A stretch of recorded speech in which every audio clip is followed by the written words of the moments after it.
네, 안녕하세요. 오늘 골목의 전쟁이라는 책을 리뷰해 보려고 합니다.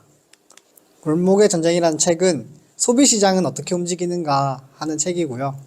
많은 사람들이 창업을 할 때 장사를 많이 떠올리잖아요. 그래서 준비했습니다.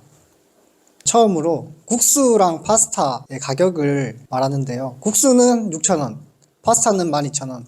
왜 이렇게 많이 차이가 날까요? 불합리하다고 생각하시나요? 사실은 국수집을 창업하려면은 허름한 인테리어도 가능합니다. 그리고 파스타집을 창업을 하려면은 조금 고급스러운 인테리어를 사용해야 돼서 애초에 창업을 해야 하는 비용의 차이가 있고요. 그리고 국수는 대량 생산이 가능하고 조리 시간이 짧습니다.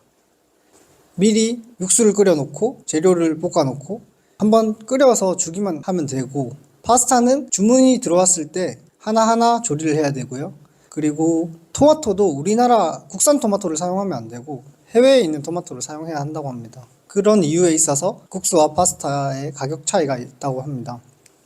두 번째로 알아볼 건 대만 카스테라인데요. 대만 카스테라는 왜 몰락했다고 생각하십니까?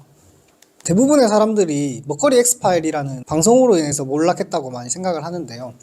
실제로 대만 카스테라라는 게 유행하기 시작하고 그 유행에 대한 그래프 추이를 한번 본다면 급격하게 상승하는 것을 알 수 있습니다. 그 이유인 즉슨 이제 유행을 했다라는 거고, 원래라면 유행하기 전에는 사람들이 줄 서서 먹던 가게 앞에 맛있는 냄새가 솔솔 나고 다양한 조건들 때문에 대만 카스테라가 잘 됐지만, 조금만 가도 대만 카스테라가 있고, 그리고 흔한 음식이 됨으로써 브랜드 인지도도 안 좋아지기 시작했다라고 할 수 있고, 먹거리 엑스파일이라는 건 몰락을 조금 더 앞당겼을 뿐이지 어차피 몰락할 수 있는 사업이었다라는 걸 알 수 있고요. 요즘 유행하고 있는, 그리고 유행이 슬슬 끝나가고 있는 탕후루도 마찬가지로 다양한 체인점이 생기고 있고, 왕가탕후루만 보더라도 급격하게 많은 성장을 하고 있습니다. 그래서 이제 저희가 알아볼 건 이익 예상 라이프 사이클이라는 건데, 실제로 이 그래프는 주식에서 볼 수 있는 그래프고요. 주식에서 볼 수 있는 이 라이프 사이클을 조금 소비자 관심 라이프 사이클로 바꿔봤습니다. 여기 보시면은 첫 번째로 틈새 아이템이라는 걸 발견하게 되고, 틈새 아이템이 힙한 아이템으로 떠오르기 시작하며 소비자의 관심이 증가합니다. 그리고 이제 소비자의 기대와 확산으로 인해서 창업하는 사람들이 많이 생기고 대유행을 하게 됩니다. 그렇게 된 창업 아이템이 전환점을 맞게 되면서 관심이 떨어지고 실망과 감소가 일어나는 라이프 사이클이 있는데, 대부분의 창업 아이템이 이런 형태로 성장과 몰락의 과정을 거친다고 하는데, 이 주기는 모든 아이템마다 다 다르고요. 실제로 커피라는 아이템은 어디쯤에 있을까요? 여기서 제가 감히 예상한 건데 아직도 기대와 확산의 단계에 있지 않을까. 왜냐하면은 캡슐 커피나 그리고 핸드드립 커피가 요즘 대세로 계속 떠오르고 있기 때문이죠. 그렇게 생각합니다. 그래서 이제 우리가 틈새 아이템을 발견을 잘 해야 되는데, 대중적 관심과 대중적 무관심, 그리고 수익 극대화와 손실 극대화라는 표가 있는데요. 여기서 아까 전에 말했던 라이프 사이클 중에서도 여기 아래에 있는 절반은 대중적 무관심을 가지고 있을 때고, 그리고 위에 있는 절반은 대중이 한창 관심을 가지고 있는 사이클입니다. 그리고 이제 반대로 수익이 극대화되는 시점은 틈새 아이템일 때부터 대유행할 때까지가 수익이 가장 많이 나올 때고요. 그리고 대유행에서 실망과 감소까지 가는 것이 손실이 이제 극대화되는 기간인데요.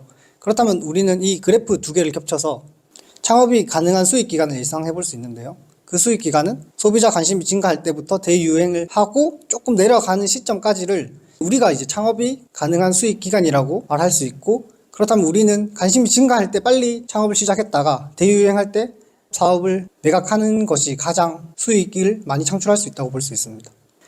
커피라고 했을 때 우리 주변에 많은 커피점이 있는데, 그 중에서도 좀 유명하고 유명했던 커피집을 알아볼 겁니다.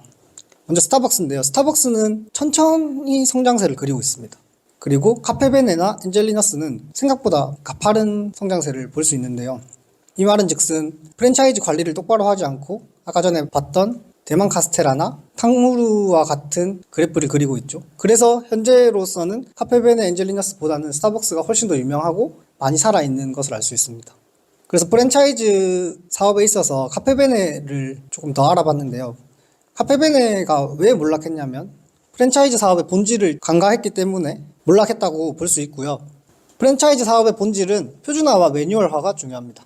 그리고 그 브랜드 자체가 품질을 보증해줘야 합니다. 하지만 카페베네는 어느 지점에 가면은 커피가 맛있대 또는 빙수가 맛있대 이런 말을 소비자가 많이 했었고요. 그렇다는 말은 표준화와 매뉴얼화가 잘 되어 있지 않다는 말입니다.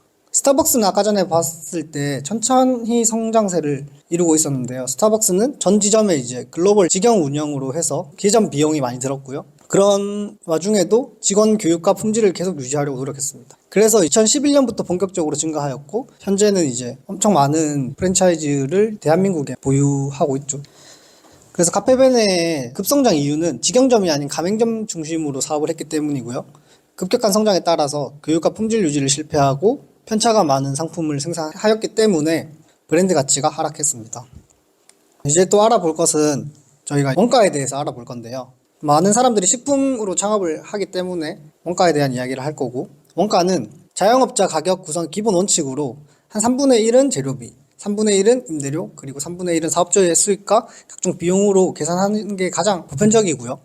그 중에서도 이제 일반 음식점에서 식재료가 30%를 넘어서면은 대부분 손해를 본다고 합니다.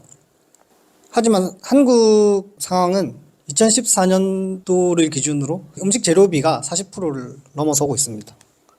그렇다면 음식의 재료비가 왜 이렇게 비쌀까에 있어서 사람들이 대부분 유통 구조가 별로이기 때문이다 라고 하지만, 미국과 일본 그리고 대만은 대한민국보다 유통 비용이 훨씬 더 높은 것을 알 수 있고요. 사실 유통 비용이 문제가 아니라 농업 생산성의 문제로 인해서 대한민국의 재료비가 많이 높은 것을 알 수 있습니다. 창업을 할 때 직장을 계속 다니는 사람과 그만두는 사람들 중에서 어떤 사람이 성공을 먼저 할 수 있을까요? 계속 다닌다는 사람을 정의해보자면 뭔가 확신이 없을 것 같고 의구심이 많을 것 같고 회피적인 인간일 것 같은 경향이 있고요. 이제 창업을 할 때 직장을 그만두는 사람들은 자신감이 좀 높고 위험을 감수할 수 있는 의지가 있고, 그리고 창업에만 전념하겠다는 그런 마음을 가진 사람이라고 볼 수 있겠죠.